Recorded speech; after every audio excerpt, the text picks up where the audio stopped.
Joy Show. I'm going to straight figure that out because you're smart. It's also the name of the show. Oh, what a day. Oh, what a day. What a week. What a weekend. What do you mean it's only Monday? Oh, my God, it's only Monday. How did this happen? There's so much to get into, and not enough time to get into it all, but we will try our hardest on Monday. I actually thought about moving today's show until tomorrow, until Tuesday, because I thought to myself, the Eagles play tonight. Who wants to go listen to a Philly sports show when there's no Eagles game to recap? And then I thought to myself, give yourself a little bit of credit. For some reason, people do tune into this show, even on the same day as an Eagles game. And so we are going to do a little bit to touch on what's going around with the Eagles, what's going on with the Eagles, what is going down with the Eagles. We are, of course, also going to find ourselves in a conversation about your team, your town, your Philadelphia Flyers, and the Sixers as well. There are no updates that I've gathered so far from the winter meetings, so Dave Dombrowski, we all wait. We all wait with bated breath. Will Dave Dombrowski bring us a present to put under our Christmas trees? Probably not. I actually do get a kick out of the fact that, right now, it seems like every Phillies free agent is being linked to the Mets. I find that hilarious. Oh, what was this? I'm being told the mic. We have a mic issue here. Oh, Jesus. Hold on. And now, I think it'll see. This is just the way that today has gone. It's been great. It's been awesome. Anthony is down in Florida. Anthony is apparently alive and somewhat well down in Florida.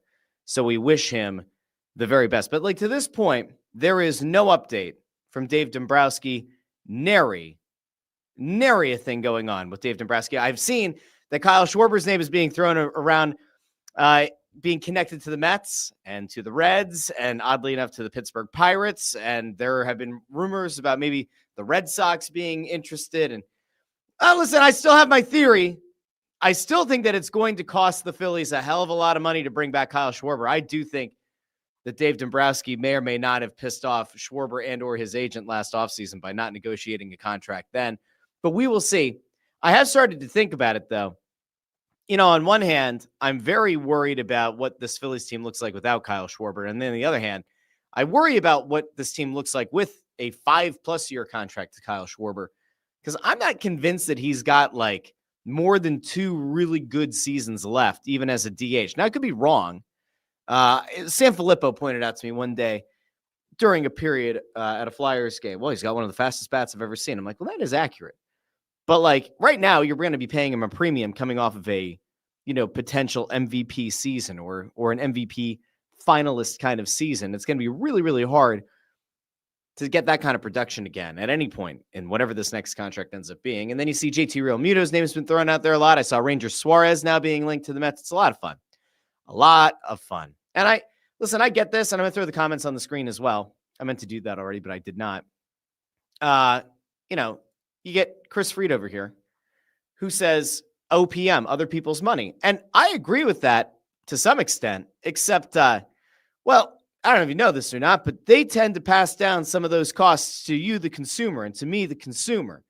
Do I really want Phillies tickets to go up significantly? No, I really don't. I'm not a fan of them passing the costs off to me. There are also all of the additional taxes that have to get paid. And man, at some point, as a team owner, you have to look at things and say, is this the law of diminishing returns? And there's part of me that kind of wonders, if the Phillies go out and they splash Boku bucks just to retain their players, well, then all of a sudden they are off the board and they are out of the equation if a Kyle Tucker wanted to take a meeting, which there's no guarantee he would. If there's another player that really tickles your fancy, you might not be able to go have that meeting because you're so caught up in trying to retain Kyle Schwarber or trying to retain JT Realmuto or both.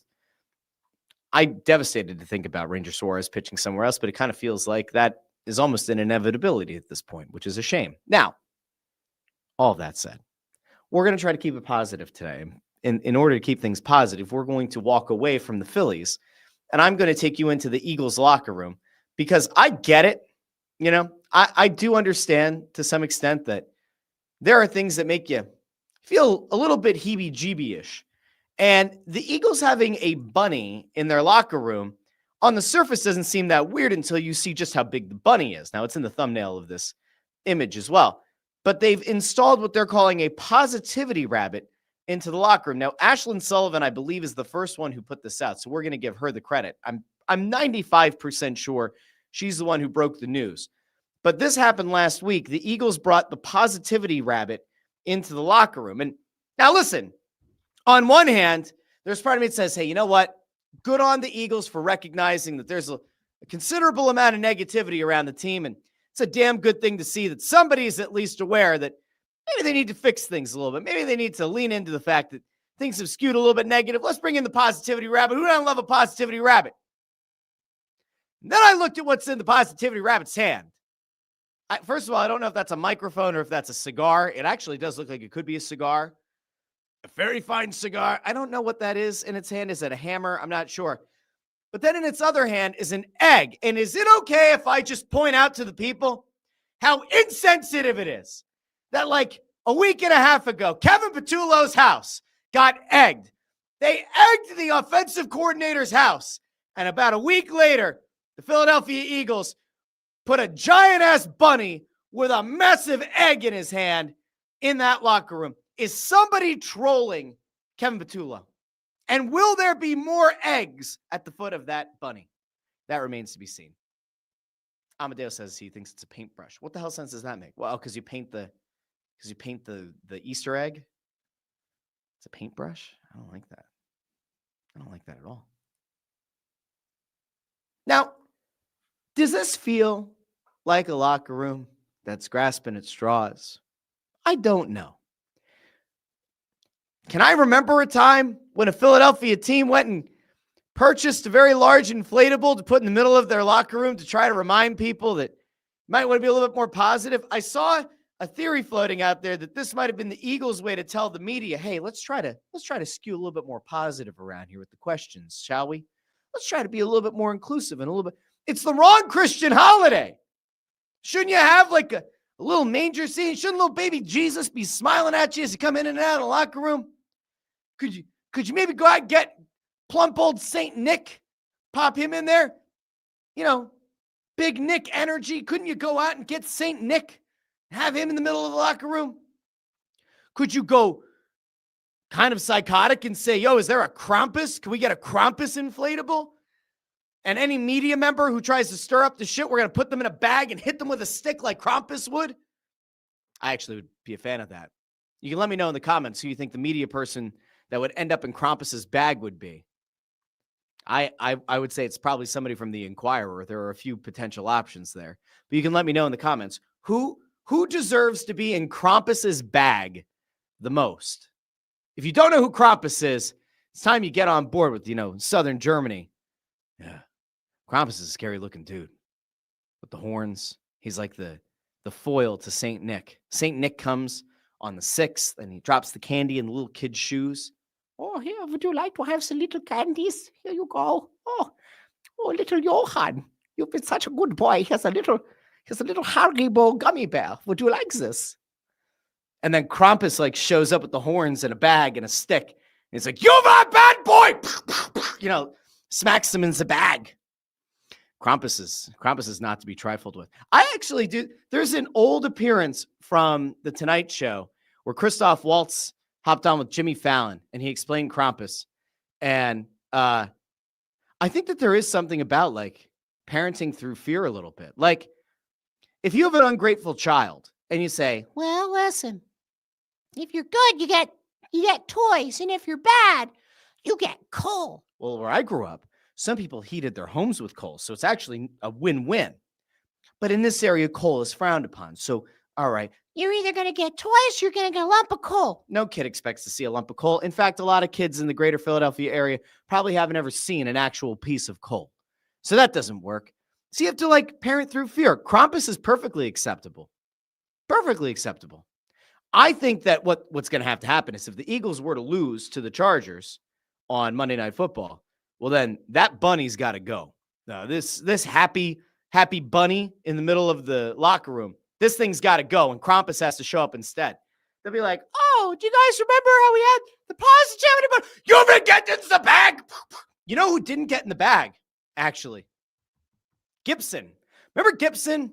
Remember the guy that the Jets didn't want to have anymore? And the Eagles are like, we're going to bring in Xavier Gibson. He's going to be great. He's going to return kicks for us. And then he decided to return a ball, and he fumbled it and kind of cost the Eagles a game, or certainly didn't help things. Well, he's gone now. They've released Gibson. So at least we hopefully will never have to watch him play in an Eagles uniform ever again. He was put into the bag and maybe taken away to the countryside, the Bavarian countryside by Krampus.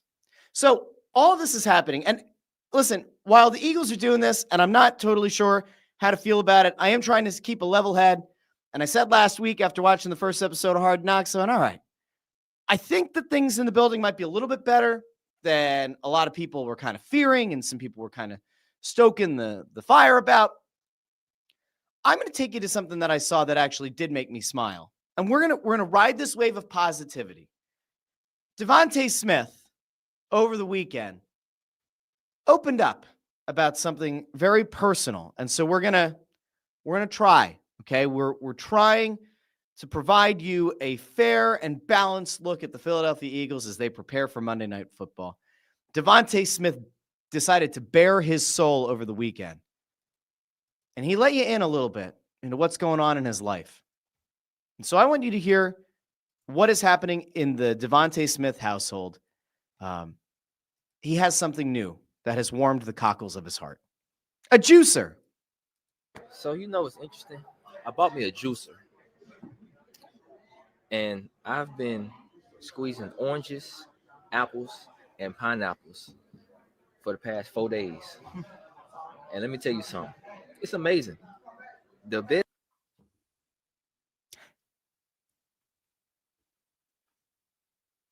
Some athletes are just like us. DeVonta Smith. All right, continue with your juicing. Best orange and apple juice I've ever had was when I squeezed my own. So, that's what I've been doing since, the Black Friday game. Squeezing fruit. What's your favorite? The apple juice by far. You combine anything? No, Nick asked. I don't know who asked that question, but that's a great question. You combining it? We got a little culinary enthusiast in the locker room. Me there earlier, and I think I'm gonna go home and do it today. So we're gonna see how they go. What are you gonna combine? The orange and the apple.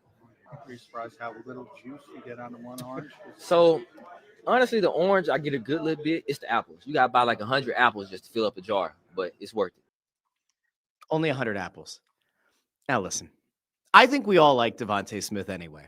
DeVonta Smith to this point in his career has done absolutely nothing to catch the ire of the Philadelphia fan base. I want you to think about that for a second. There aren't that many athletes in Philadelphia that you could say, yeah, I don't think there's ever been a negative thing to say.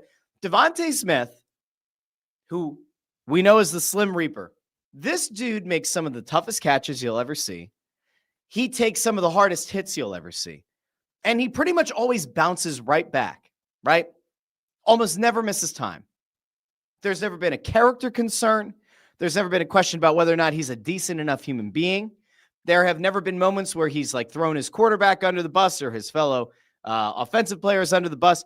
He just goes out there and does his job, and he seems like a nice dude. And I think it's also important to point out he was drafted in 2021. And again, it's still early-ish in his career, but to have nothing negative to say, all right, and now the man has a juicer. And you know what? Good on him. Good on him. It's a lovely thing. Now, I see Ford now calls him the Juice Reaper. I feel like we have to be able to come up with a better name than Juice Reaper. But for now, we'll take it. We will. Jim Cochran says, discovering a juicer in the year 2025, he might be the most innocent and sheltered professional athlete of all time. He seems like a good dude. He does.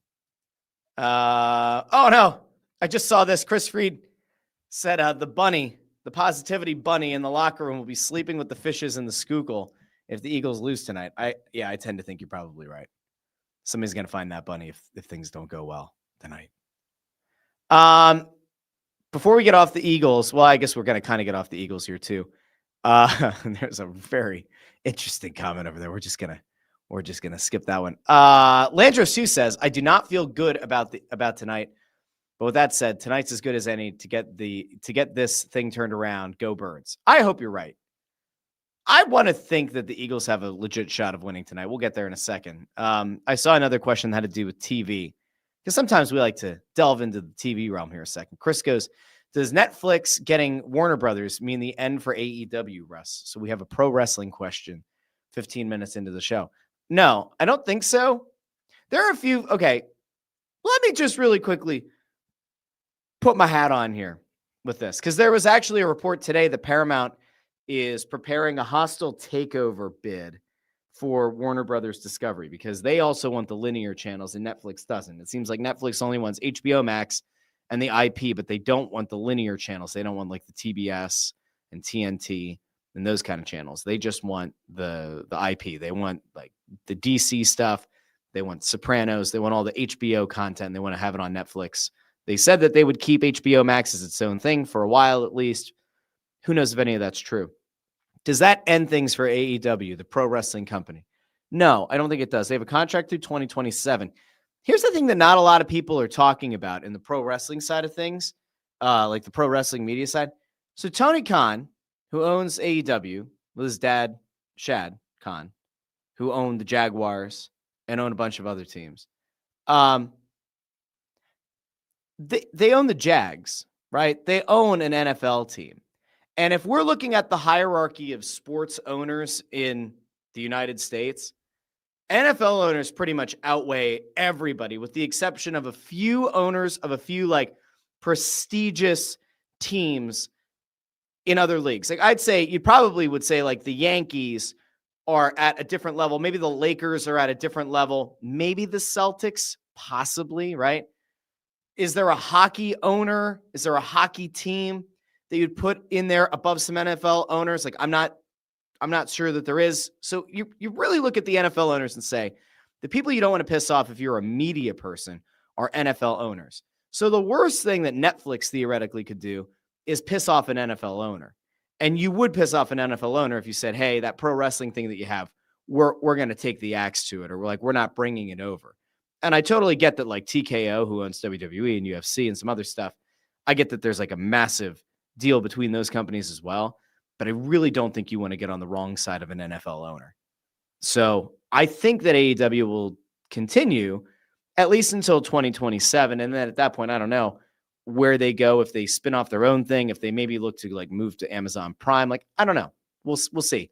I'm actually more interested in what happens with the Warner Brothers stuff if Paramount's bid is successful. I think I saw today that they're offering like $108 billion or something like that to try to take over the entire portfolio of Warner Brothers, which just seems crazy to me. But then you think about the fact that like there are sports rights attached to like TBS and to TNT. So you have AEW, your pro wrestling thing, which some people are categorizing as like live sports because it's 52 weeks a year. And then others are saying it's entertainment. I don't really care which designation you give. It doesn't matter for this argument. Then you have the NHL deal and you have some Major League Baseball. And so like there are live sports that are tied to those linear networks as well. And so part of me thinks that like ultimately Paramount is going to get this deal done. The thing that's interesting is like Netflix's offer had like a $6 billion back out clause. So like if Netflix tries to acquire the parts of Warner Brothers that they want and the government steps in and says, nay, you can't do it. Well, then there's like this $6 billion clause that can get activated and Warner Brothers can get paid $6 billion because the deal doesn't go through. I mean, that's pretty easy passive income, I guess. I'll be interested to see what happens. I think the more you see a bunch of these media conglomerates buy each other up, I mean, it's ultimately, in a lot of ways, it's bad for the consumer. I just don't know if Netflix buying the intellectual property of Warner Brothers is a good thing overall for the consumer. If you like the movie theater, and there are still people who do, well, if Netflix buys whatever they want out of Warner Brothers, in theory, it kind of kills a large segment of that movie-going audience. And now you're just talking about all the time streaming on Netflix. And listen, if they acquire Warner Brothers and they say, you know, now the price is going to go up to $35 a month or $40 a month. Well, if you have enough content to make it make sense, well, then maybe all of a sudden it does make sense. The thing that I'm interested in, though, when it comes back to those league rights, is that like as things stand, you can stream AEW and the NHL, and I think baseball and a few other sports as well that Turner has the rights to. You can stream those on the HBO Max app. So I guess the question is, if Netflix doesn't want the linear stations that also are part of those agreements, would Netflix try to integrate those league rights into the Netflix app? Would they keep them in the HBO Max app? Like, I don't know. A lot of this stuff is way too confusing. A lot of the stuff is just like way, way, way, way, way too complicated for me. I almost miss the days of everything being nice and separate. I never thought I would miss cable. I'm starting to miss cable a little bit. If I actually think about how much money our family is probably spending on streaming right now, it is exorbitant. It's like one of those numbers that, like, my wife doesn't like thinking about spending money anyway. And if she knew how much we were spending on streaming, she'd probably be very happy, which is why I fully expect that Amadeo is going to take that little bit of what I just said, and he's going to clip that up and put it all over social media. And she's going to see it when she's scrolling TikTok. So thanks for that, Amadeo. Okay. So that's the Warner Brothers thing. I don't know. I am going to keep an eye on it, though, because I think it's interesting. JH says maybe Westworld comes back. I think they had like 2 seasons that they still wanted to do, but didn't get the green light. So that'll be interesting. Amadeo, going back to like the takeover of WCW with Shane McMahon, says Vince McMahon is going to show up on Dynamite announcing his purchase of AEW. There is a McMahon on the contract. I don't touch Shane McMahon, but it reads Vince McMahon. I can't imagine that would happen, but who knows? Let's see. Chris Freed thinks that Vince McMahon is going to be involved in a wrestling federation next year. Question is whether he starts one or buys one. I don't know who you'd buy. TNA currently has that agreement with the WWE. They just got a new deal to move their show to AMC. There are other. I mean, is Vince McMahon going to buy the NWA? No. Is he going to buy MLW? No. I don't really know if I don't know if there's really a lot of value to buying a lot of these organizations, to be honest. We'll see. All right, maybe I'll have to bring back It's Just Wrestling. Probably not, but maybe. Who knows? Let's see. Gimzak says Netflix buying is bad for the theater business. Movies will still release in the theater, but will be on Netflix much faster. I agree. There is part of me that still likes the idea of going to the movies. I do. Like, I love streaming movies. Don't get me wrong. But there is something about, like, if you go to see, like, back when, like, Endgame came out, like, to go see some of those Marvel movies, that feels like a community viewing experience. We don't have a lot of those. COVID killed a lot of that. And so, like, I do like the idea and the option of being able to go to some of these bigger events, these bigger movies, and, like, still have that feeling of community that, you know, we've all gone there to the theater and people were hooting and hollering and they were losing their minds at, like, this twist and turn. Now, I think I've only been to the movie theater once in the last 2 years. So I'm saying this as if, like, I am a movie going enthusiast, and I'm not. I think it's just the idea of that being taken away is where I have an issue. Let's see. AJ says, I'd love to see how Westworld resolves. I'm trying to remember if I watched the last season. I might have. I might not have. I'm not positive. You guys could also let me know in the comments what your go-to stuff is at the movie theater. Ford here says snow caps, milk duds, and popcorn. So, all right. Let's get out of the movie stuff that I didn't mean to get to, which is totally fine. I love getting into the movie stuff. We're going to talk real quick about the Sixers, then we got to get to the Flyers, and then maybe we'll come back around to the Eagles real quick. But Sixers dropped a game against the Lakers on Sunday night. LeBron James kind of turned back the clock. LeBron had some nice shots and some nice moments in this game. He was also seen jawing with fans on the sidelines. Somebody was making fun of him for not having any hair, for going bald. And he's like, yeah, I might not have hair, but there's something else I have. And very clearly the idea was, a hell of a lot of money. So LeBron was having fun yucking it up with the fans. We'll give the guy a little bit of credit. I will say it's been pretty wild to watch LeBron this season. Virtually any time he's been asked about Luka Doncic, like, I don't know if he doesn't like Luka Doncic, but I definitely think that there's part of LeBron that feels slighted, that the Lakers went from being all in on building solely around LeBron in his twilight years to trading away Anthony Davis and bringing in a guy that they very clearly are making the franchise in Luka. And LeBron is almost like an afterthought. And for a guy who's done as much as LeBron, ego is going to kind of factor in. And it does feel like there's been a weird sort of tension. That's at least from the outside here. It's not like I'm watching every game and I'm not watching every Lakers post-game scrum. But there have been some, like, interesting clips that have gone around this year. Anyway, Sixers drop the game last night. They went into halftime with a 7-point lead. That third quarter dooms the Sixers again. They lose that quarter by 10 points. Things flip upside down, and Lakers even outscore the Sixers in the fourth. But there are other things that are, like, obviously a concern.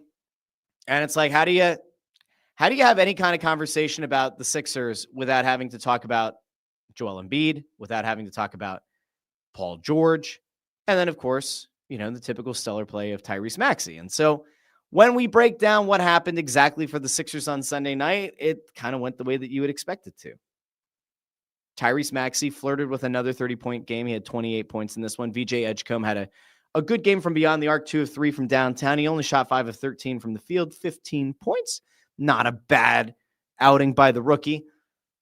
And then you look at Paul George, who only took 8 shots on the night, made 3 of them, had 12 points, 6 rebounds, 3 assists. And you go, all right, Paul George in 32 minutes, is that like a super impactful performance? No. Is it an acceptable one? Is he still like trying to get into game shape or whatever? Yeah. I'm not going to really complain about Paul George's game. The real problem is Joel Embiid. I hate to have to do this. I really do.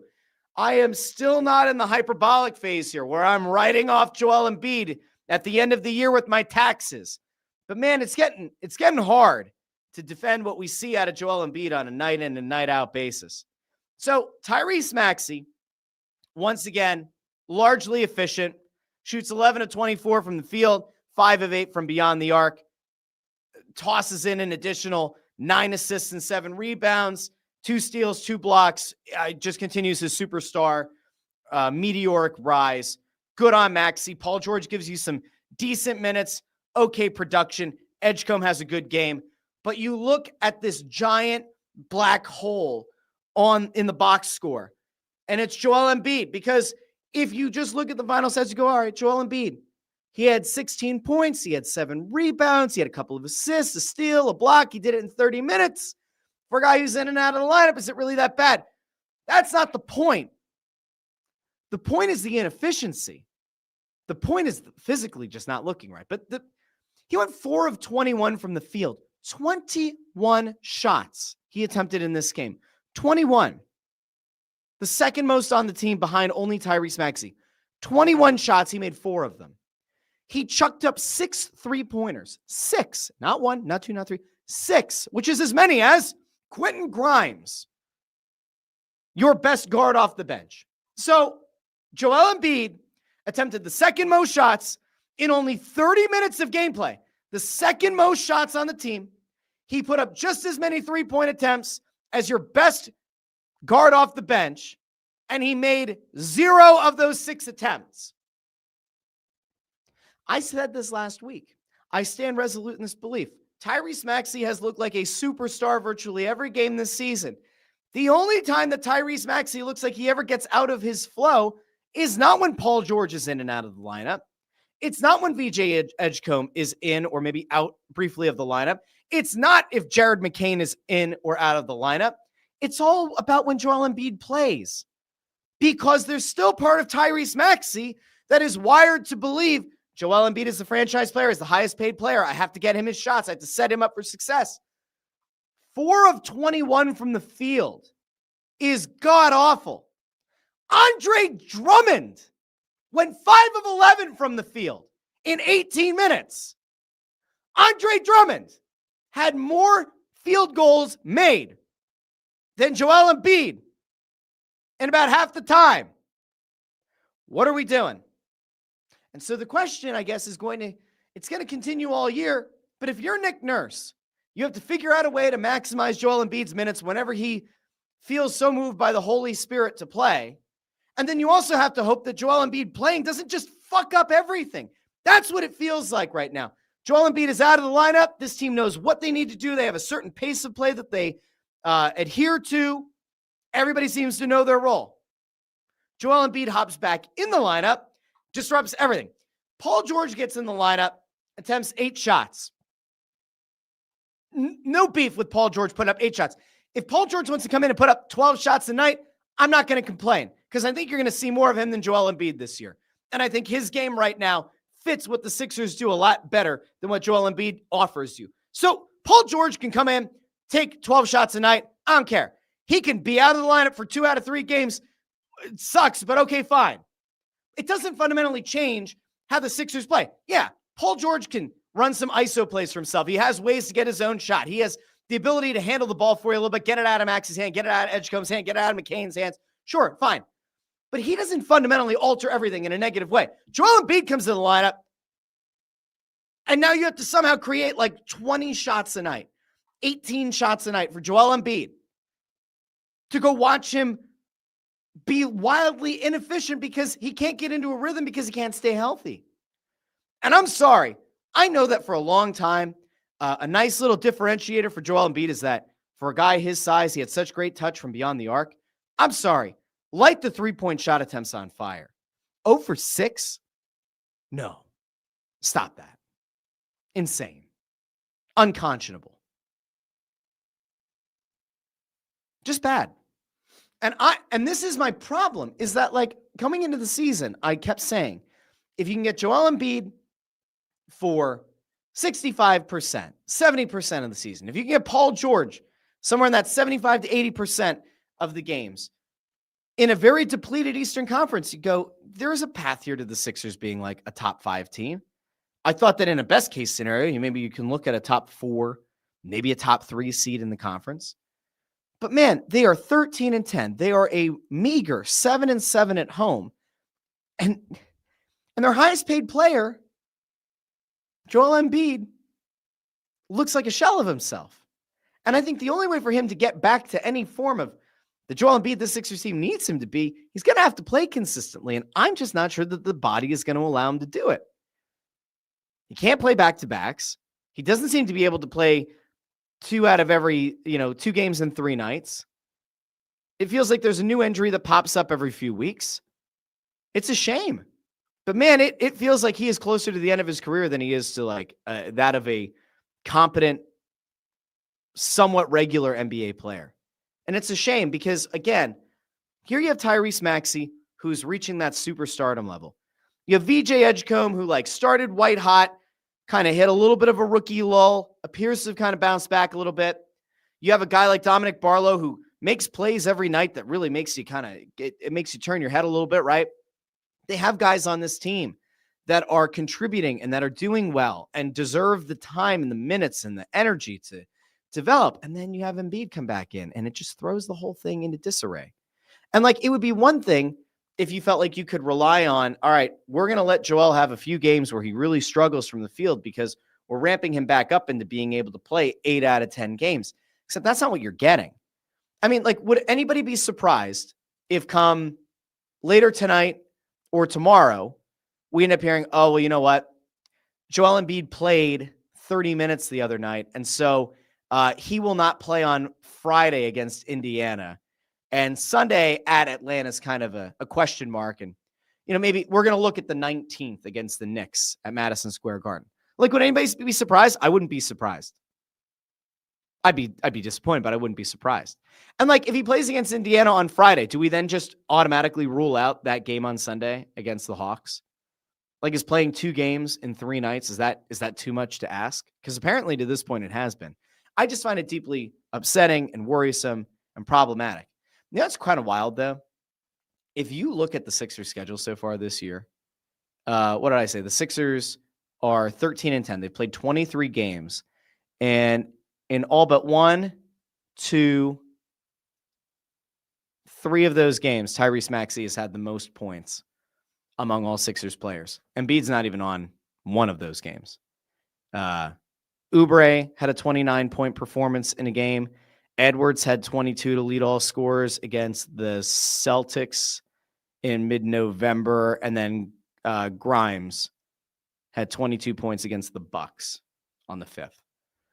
I would like to be really positive about Joel Embiid, and I'd love to be positive and say, like, hey, this team has a whole other level they can reach. Right now, based on what I'm seeing out of Joel Embiid, like, I think he right now looks like a cement block that's been attached to the Sixers as they're trying to stay above water. He's like a cement block that's been tied to their feet, and hopefully they don't get dragged under the water. But it kind of feels like that's where they're at right now. All right, I'm going to go out to the comments here, and then we're going to talk about the Fly guys real quick. Ford says, sucked seeing the Lakers win. Hate the Lakers, hate LeBron. Used to like Luka, but now he's a Laker. I still like Luka Doncic a lot. Chris Reed says, Sixers remain a better team without Embiid than with him. Fight me. I don't think you're not going to get a lot of debate there. Ford thinks that Embiid should retire. Seriously. Landro says they have to figure out how to use Embiid as a complementary piece. They can't run the offense through him. The problem is they're not going to. I don't even know how you could try to run Joel Embiid as a complementary piece. He is so unbelievably slow at this point. He doesn't fit this, like, they're not always like a high octane offense, but a lot of times they are. In half court sets, which you really rely on for playoff success, like that's where Embiid is supposed to thrive. But at this point, he doesn't look good. The shot selection, I think, is another just worrisome piece of all of this. AJ asks, do you feel like Embiid's presence is going to waste prime years of Maxi's career? No, because I think the Sixers, I mentioned this like a week or so ago. Ramona Shelburne put out a thing about how this offseason the Sixers decided Maxey is the franchise, Maxey is the guy. And so as long as the Sixers are committed to this idea that Maxey is 100% the guy, the franchise, the cornerstone, they're not going to put him in a position where Joel Embiid is getting more focus and attention at Maxey's expense. I don't know what the breaking point is going to be. I'm not saying that a trade is going to happen because I have no idea how you would even figure out a way to make a trade of that hideous extension that the Sixers gave to Embiid way too early for no good reason. But man, I'm not saying they would send Joel Embiid home and say, you're just not going to play. We'll pay you, just don't play. But if he looks like this and Maxey is on this like superstardom track, I don't know what they're going to do. I just don't know how you make him a complimentary player. I'm not sure that he can be. Jim Cochran says, very sad how Embiid's career has gone very Lindros-esque. I think it's a real shame. I used to joke that like if you wanted to see something really, really sad, go back and watch rookie year Joel Embiid. Like if you want to feel bad about yourself and your life, go back right now and watch rookie or second year Joel Embiid highlights, running up and down the floor like a giraffe or like a gazelle. He was just so great. He was such a big dude, but he was so graceful. It looked like he would take 3 strides and he's at the other free throw line. It was incredible. And then the knee issues, and you had the orbital bone fractures, and you had the Bell's palsy and the back issue that he came into the league with, and the navicular bone break. I feel bad for this guy. On a human level, I feel bad for Joel Embiid that like his body has just given out on him way too many times. And so on the human level, I feel bad. And I get it. You go, he's made millions of dollars. How do you feel bad? You still have to live in that body, man. Like I assume Joel Embiid wakes up every day in some kind of pain. No one wants to wake up in pain. I would be willing to bet that if he doesn't wake up every day in pain, he will spend most of the year, like a majority of the years of his life, obviously post-career, waking up in a lot of pain. And I don't wish that on anybody. And at the same time, you just go, man, this really just sucks. It sucks to watch. And you hope that they don't squander Tyrese Maxey's best years. But it's going to be really hard for them to improve the team around Maxey if Embiid doesn't retire or if Embiid doesn't figure out a way to physically get better. I will continue to root for Joel Embiid on a human level. I'll continue to root for him in the, like, if he can be 80% of what he was at his peak powers, the Sixers team is a really dangerous one. But man, there's been nothing so far to like make you feel like that's the case this year. Okay, now, I'm trying to figure this out. So Vic Death, I think, must be behind and saying, Krampus, don't you mean Krampus? Yeah, but I'm not going to say Krampus every time. Yeah.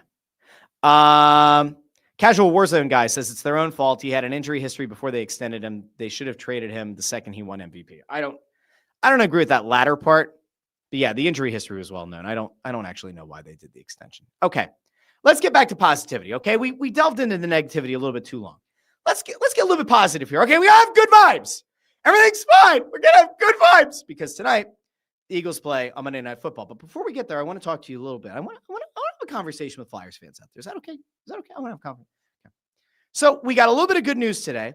Has nothing to do with the actual Flyers team yet. It has something to do with somebody in the prospect pipeline, which I find very exciting.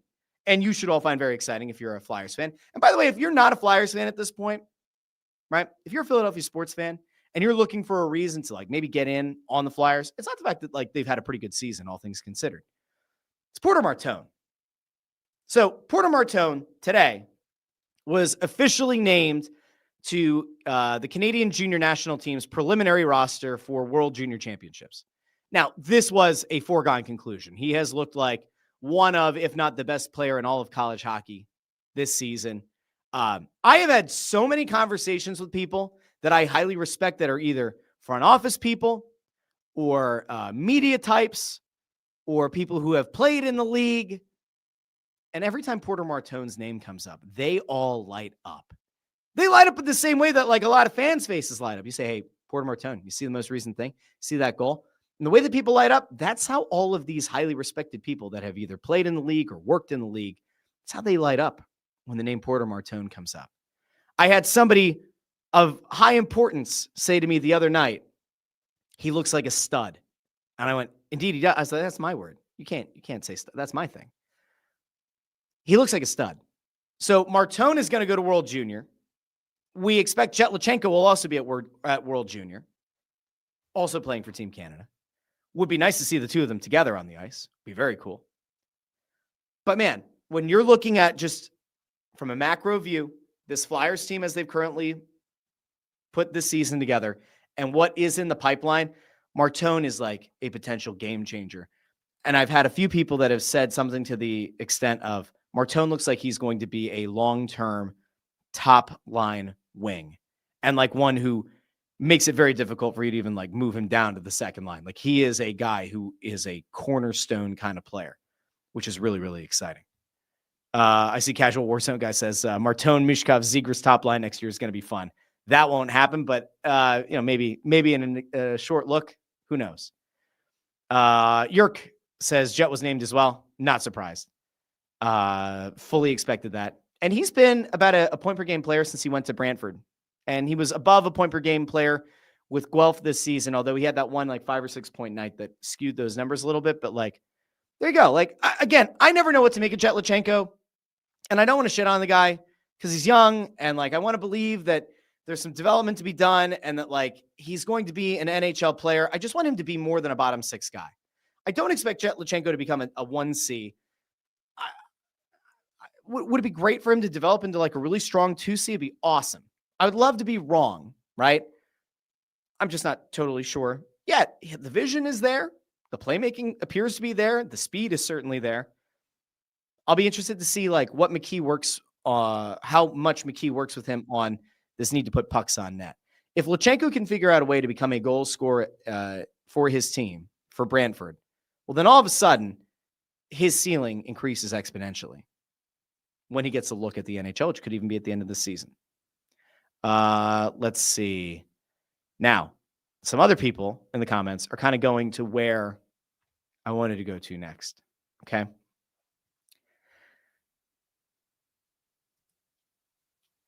The number one thing that came out of Friday's show, I mean, it was an insane amount of people that interacted with clips and reels and short form stuff on TikTok, especially Instagram, Facebook, YouTube. I mean, there were a lot of people who had a lot of thoughts about what Colby Cohen said on Friday's show about Quinn Hughes.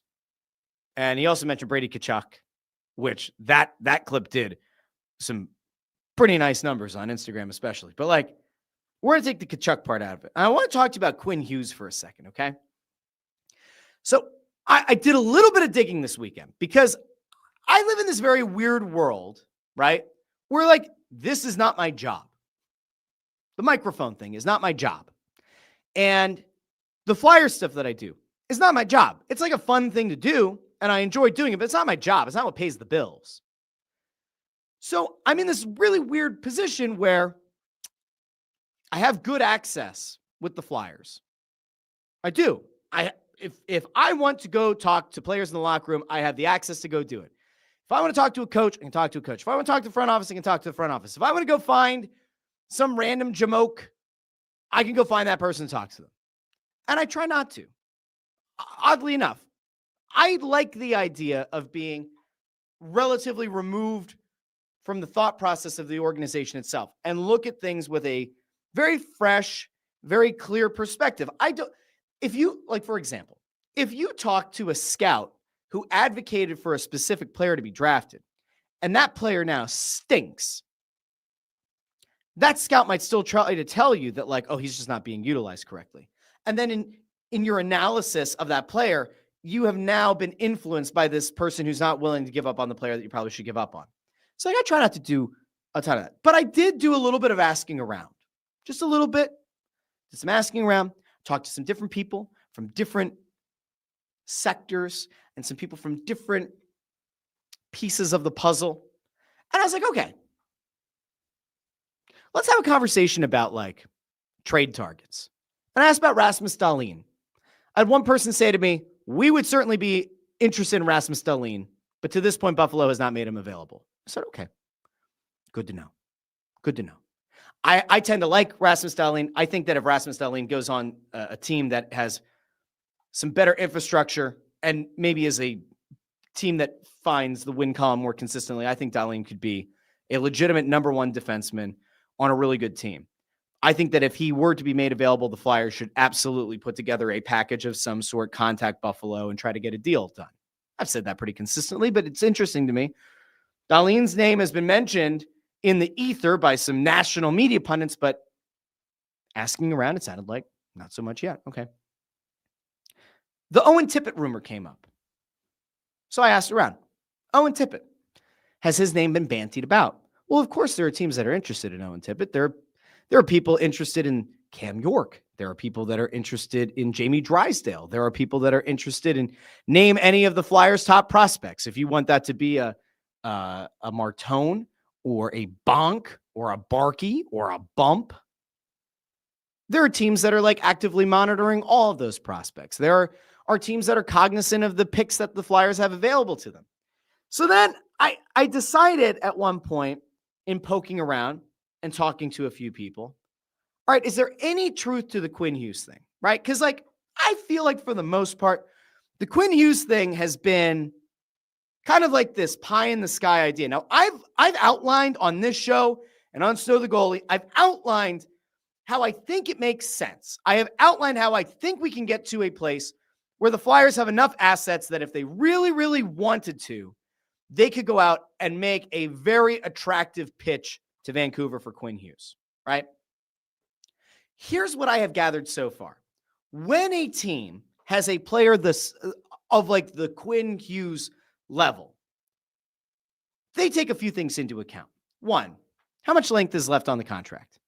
If Vancouver were to deal Quinn Hughes right now, the acquiring team would be getting him for the rest of this year, which is still 40-ish games, somewhere around 40 games, right? No, more than that.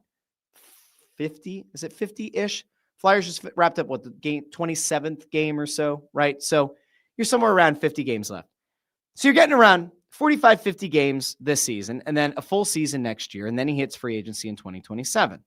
Well, if you just think about when is a player the most valuable, being under contract is really the thing that's the most important. Now, could Vancouver have gone into this past draft and been like, yeah, listen, we don't think Quinn Hughes is going to re-sign here. Let's have a conversation. Let's field as many offers as we can, make a deal at the draft. They could have. They chose not to. They could have done it again at the beginning of the season. They chose not to.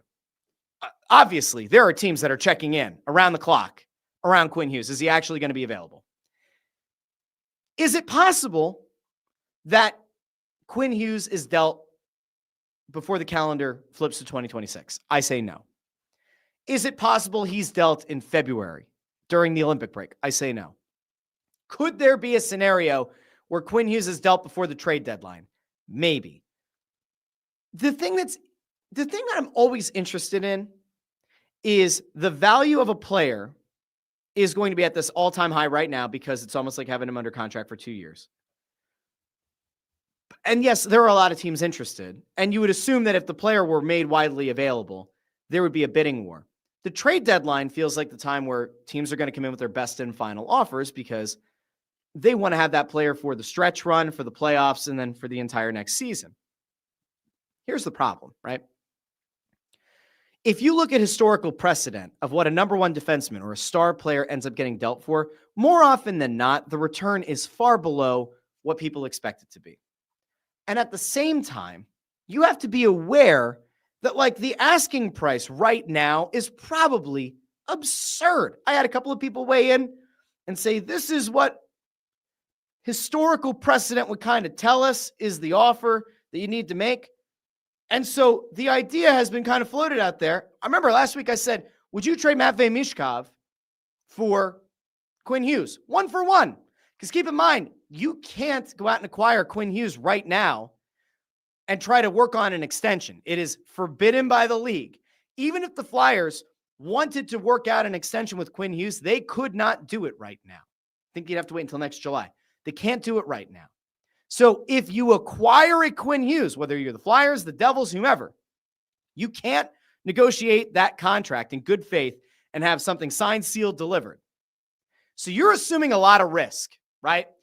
If the Flyers were to say, yeah, we want to go all in, we want to sell Quinn Hughes on what it is to be a Flyer, what it is to be a Flyer here with his friend Trevor Zegras and some other guys and this coach that he really liked and Rick Tocchet, and we want to have a year and a half to sell him on it so that when that time comes to negotiate a contract, we feel very good about the likelihood of him signing on the dotted line and being a Philadelphia Flyer for a long period of time between the acquisition time to that next contract. You're talking about almost a decade, right? And I think the Flyers actually do feel good about that. From what I have gathered, the Flyers feel like if any player gets acquired, it could be Quinn Hughes, it could be Rasmus Dahlin, it could be insert the name of your favorite forward that you've had your eyes on for years. The Flyers are very much of the belief that if they get a guy into town and that guy gets to experience what it's like to play in Philadelphia, to be with these facilities, these players, these coaches, they are very much of the belief that a guy will come here and want to re-sign. In the case of Quinn Hughes, you're also very close to your brothers who both play for New Jersey. You're very close. You're not on the same team, but you're close. And maybe that's a selling point. Everyone I've talked to is of the belief that Quinn Hughes wants to come back east. Likes Vancouver just fine. Not a single soul I've talked to says, yeah, I still think there's a really high chance he stays in Vancouver. It feels like almost everyone I have spoken with at various levels and in various sectors of the hockey world, they all seem to believe he's going to ultimately want to end up on the East Coast, whether that's with the Devils, the Flyers, whoever. He'll want to be on the East Coast. Okay. So let's get back to the price, right? So you would think that by the time a deal gets made, say at the trade deadline, if you're the Flyers, you have to kind of do the calculus, right? We know for a fact that Vancouver has been interested in players like an Owen Tippett. So then you look at guys who are at the level of an Owen Tippett, maybe a little bit better, a little bit worse, right? So you would think that it's possible that a guy like Owen Tippett or maybe a Cam York would have to be involved in a trade. So there's a roster player. You would assume that there's at least one draft pick, probably a first-round pick. All right, so you've got a roster player and a pick. Then you go, all right, a prospect has to be involved. It has to be a really good one. Are you going to move Porter Martone? I would not. But are you going to move a Porter Martone? Imagine if right now you're building this package. You've got Owen Tippett, or if Martone's included, then call it Cam York, a first-round pick, and Porter Martone. That's 3. And even at the trade deadline, that would feel like a lot. But because Vancouver's in a position where they're looking at it as almost 2 full seasons of having Quinn Hughes, I think that there's a good chance they'd want even more. So now not only are you talking about a roster player, not only are you talking about a first-round pick, not only are you talking about an elite prospect like a Porter Martone, they might even want another one of your prospects. Do you want to trade a Porter Martone and an Alex Bump along with a Cam York and a first-round pick and maybe a second-round pick or a conditional? You're talking about 4 or 5 assets. Do you want to do that right now? I don't. I think that's insane, right? If it's me, that's crazy. To me, I would not trade Porter Martone. If you could get a 1-for-1 trade of Mishkov for Quinn Hughes, I would still be very sick in the stomach to get rid of an elite talent and a guy that we all want to believe is going to be an elite talent in Matvei Michkov. But it fixes that number 1 defenseman hole that you have no conceivable path to fixing right now, unless Dahlin becomes available for less. That maybe that's your safety valve. I'm not saying I actively would want to trade Michkov, but if my choices were like a York, a first-round pick, a Martone, and another prospect, and maybe another pick, or just Michkov, well then, Matvei, das vidanya. I wouldn't love it, but I would understand. If Vancouver came to you and said, Porter Martone for Quinn Hughes, I'd be like, well, I hate getting rid of Porter Martone, but in a 1-for-1 where you get your number 1 deal, okay. But that's not going to happen.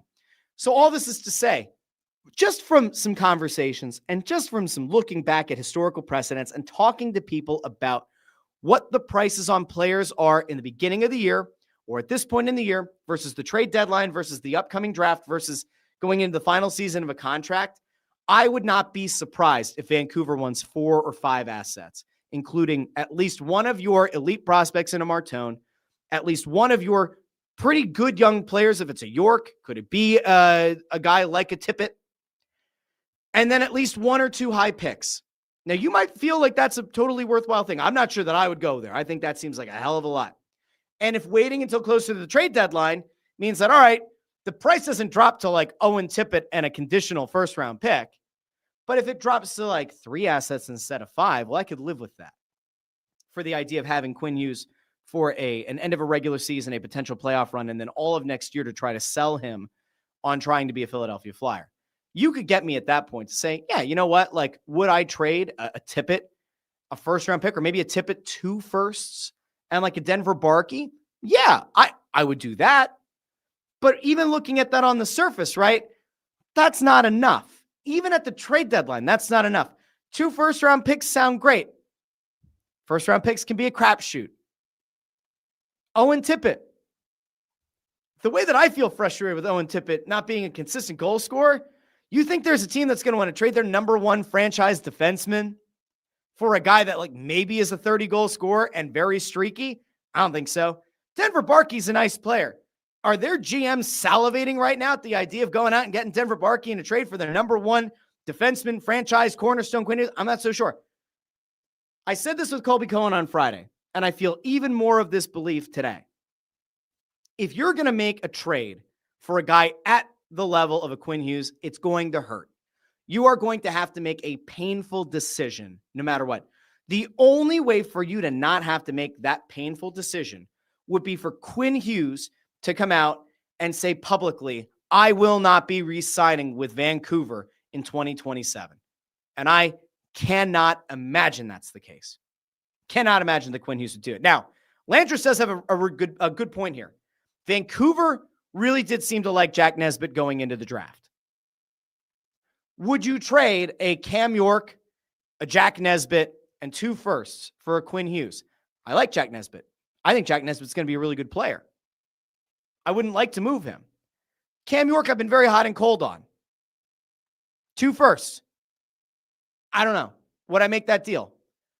Amadeo here says, and Lachenko. I mean, Jesus, can you imagine, just imagine hypothetically, like if Vancouver looks at you and says, hey, we want Cam York, Jet Lachenko, Porter Martone, and 2 first-round picks, and a Denver Barkey. Let's go 6 assets right now. There's not a chance on earth you make that deal. But if you're wondering to yourself, why haven't the Flyers or the Devils or any other team right now laid an offer on the table that's been disseminated to all of the national media pundits? This is probably why. Because it's going to take a lot at this point in the season.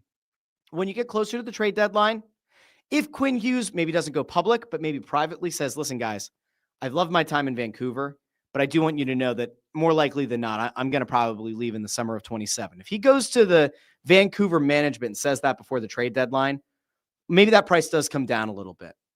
Maybe it comes down to being 3 of those assets. I do think that no matter what, if you make a trade, it's going to hurt. Something is going to have to move that you're not going to be thrilled with. There is no scenario here where I see the Flyers execute a trade for Quinn Hughes and all that Vancouver gets back is Owen Tippett, Oliver Bonk, and a first-round pick. If I'm wrong and that ends up being the exact trade in like March or whatever, Amadeo can clip this thing up and I can look like a total moron because, boy, the Flyers will have fleeced Vancouver. I just don't see it. So, anyway, I know a lot of people have been very excited about Quinn Hughes. And so, in my mind, I was like, I got to do a little bit of poking around. I got to do a little bit of asking around. I try not to, but I try to do a little bit of poking around, a little bit of asking around, and try to get the historical precedent. To me is the more important part of this. This is where, like, you talk to people who used to be in that decision maker's chair back in the day. And there's the public perception of what a trade looks like right now versus the deadline versus the offseason. So I thought it was very important to got to get a holistic view here. So I think that no matter what, if I were to put money on it right now, I would say Quinn Hughes will not be a Vancouver Canuck to start the 2027-28 season. I'm not even convinced he'll be one to start the 26-27 season. I think there's a decent chance here Quinn Hughes will be dealt by the trade deadline this year or at the draft in the summer of 26. I think that the writing is kind of already on the wall. I could be wrong. You guys can let me know. Now, I have seen this as well from Jamie Rollo. This was going around Twitter as well. Look at the Eichel trade as a blueprint. All of that, of those assets, they're all like, it is a perfectly fair thing to point to that past precedent. But I will note that that trade looks worse now. And I'll also point out that at the time, Eichel was traded because of a disagreement between himself, his camp, and the Buffalo Sabres about a disc replacement surgery in his neck. And so I think no matter what, that was going to also hurt his trade value. So I don't think it's totally fair to look at what Buffalo ultimately got in that deal and say that that is an exact comp to what a Quinn Hughes trade would get for Vancouver. I don't think that's totally fair. Anyway, I will be back. I might come back on Tuesday to react to the Eagles game, or for sure we'll be back on Wednesday. But do me a favor if you haven't done so already. Like the video, share the video, subscribe. I will tell you, today I was at the bank. And as I got done at the bank, I'm going to walk out. And this lovely guy comes up to me and he hands me his card. We shake hands. He says, I love the shows. I watch both shows. I was like, that's very nice. Very kind. And that has been happening more and more, which means that a whole bunch of you who are in the comments section at any given time, right? I forgot to bring the comments back up. Those of you who are in the comments section, who I love and appreciate tremendously, who are the vocal people in the comments section, you are wonderful people. But there is also a very large segment of human beings who are actively consuming this show without dropping in the comments, without maybe leaving a 5-star rating or review on Spotify and Apple Podcasts, but they're there. They are this like silent majority of the listenership. I'll also point out, there was a nice lady that I met at a Christmas party this weekend who was the coworker of the host's wife. And she was like, I watch Know the Goalie every time you have an episode. And the husband's like, she lets me know when a new episode drops every time. So I thank those people as well. This has been a big year. It's been a big year of growth. And so hopefully we'll cap off the year of 2025 with a nice little push here. We're at like just under, I think we're somewhere between 1,700 and 1,800 subscribers on the YouTube channel. I think we were about 500 this time last year. So it's been a nice year of growth. Would I love to get to 2,000 subscribers on YouTube between now and the end of the year? I would. So here's what you could do to help. Like the video, share the video, subscribe, ring the bell to get notified whenever we go live with the show. But like find 1 or 2 or 3 or 10 of your friends or family members who are just so sick and tired of the ridiculous hot takes on radio all the time, or who are sick of listening to the same nonsense about what would Tanner McKee look like as the quarterback of this offense 5 days a week. And, maybe convert them to the Russ Joy Show 3 times a week or 1 time a week or 2 times a week. Who knows? If you see the content going around TikTok, Instagram Reels, Facebook Reels, YouTube Shorts, hit those with a like as well. All right. I will be back. I'll be better as well, but I'll be back either Tuesday with a post-game show or Wednesday for sure. We have Snow the Goalie Tuesday, Wednesday, and Thursday and Saturday this week. We have a press row show Tuesday night. We have Snow the Goalie radio at the Chickies and Pete's on Roosevelt Boulevard in the Northeast on Wednesday night. We have another press row show on Thursday and another press row show on Saturday. So you're going to have a lot of me in your feed if you follow the Russ Joy Show and Snow the Goalie. But again, I'll be back to talk about the Philadelphia Eagles Monday Night Football performance. We'll see how they do. Hopefully, we get a nice week of little to no questions around the offense. Nick Sirianni reportedly has been more involved in planning out the offensive game plan for this evening's game. Hopefully, it will bear fruit. We will find out soon, my friends. So, I'll talk to you very soon here on the Russ Joy Show. Until then, I've been Russ Joy, but you knew that already because you're smart. It's also the name of the show. Have a great day, everybody. I'll talk to each and every one of you very, very soon.